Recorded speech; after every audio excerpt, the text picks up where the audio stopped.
रामायण में सीता के स्वयंवर में राम को एक धनुष पर प्रत्यंचा चढ़ानी होती है, लेकिन राम के छूते ही धनुष टूट जाता है। उनके पहले कोई भी योद्धा उस धनुष को उठा नहीं पाया था। इसलिए सीता के पिता राम के इस काम से इतने प्रभावित होते हैं कि वो खुशी खुशी अपने दामाद के रूप में उन्हें स्वीकार करते हैं। इससे सवाल यह उठता है कि जब धनुष पर प्रत्यंचा बांधना ही उपेक्षित था, तो राम, जो अपनी आज्ञाकारिता के लिए जाने जाते हैं, उसे तोड़ क्यों देते हैं?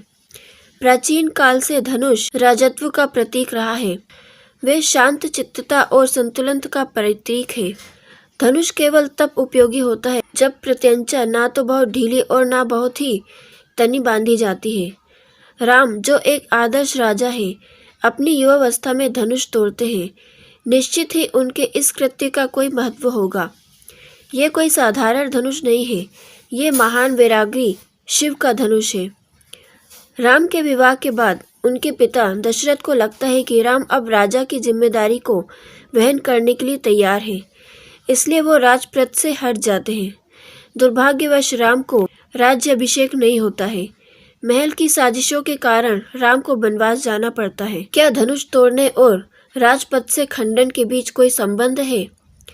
रामायण स्पष्ट रूप से यह नहीं कहती।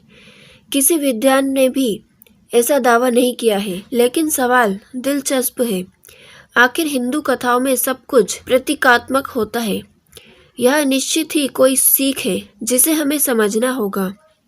शिव त्याग और तटस्थता से जुड़े देवता है।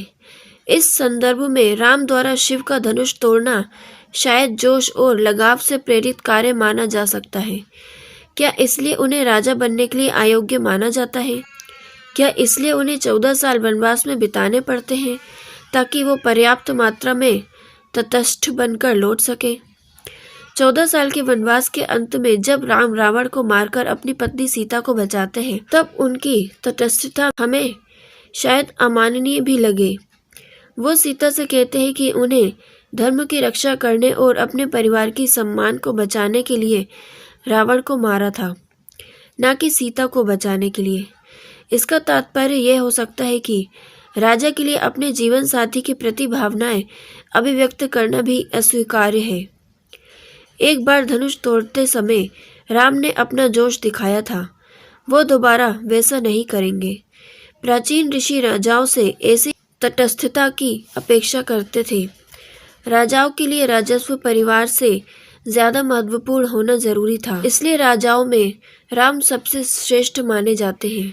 भले ही आज हम इस सिद्धांत से पूरी तरह सहमत ना हो, लेकिन यह स्पष्ट है कि रामायण वनवास को एक त्रासदी नहीं बल्कि निजी विकास का साधन मानता है, ताकि वह व्यक्ति राजा का मुकुट पहनने के लिए तैयार हो सके। यही विषय महाभारत में दोहराया गया है।